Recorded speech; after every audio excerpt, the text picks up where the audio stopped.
কত মাল বসে ওয়াজ শুনতে মুখে পানি লায় না, আল্লাহর কি রে বাপ।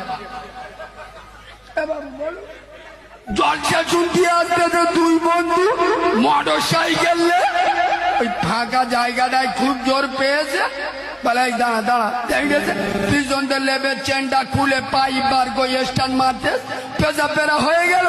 ঘন্টা নেড়ে চেনটা টেনে দিলে দেখেন জল যাই বসে ওয়াজ শুনতে, আর মৌলবি খাজা মঈনুদ্দিন চিশতির ওয়াজ করতে এ মাল বসে সুবহানাল্লাহ সুবহান। ফেরেশতারা বলে কি হলো? আমার কথা মনে হয় আপনাদের খারাপ লাগছে, তাই না?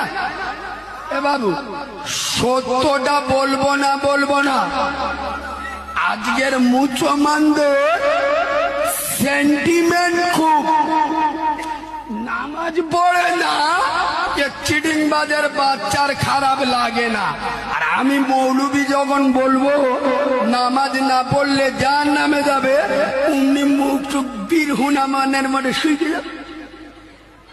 নামাজ পড়ে না, লজ্জা লাগে না। আমি মৌলবি যেই বলবো যে নামাজ পড়বি নি জাহান্নামে যাবে, উম্মি লজ্জা লাগে, মানে পাক্কা সিটিং বাদ, জালি মাল আপনি ধরে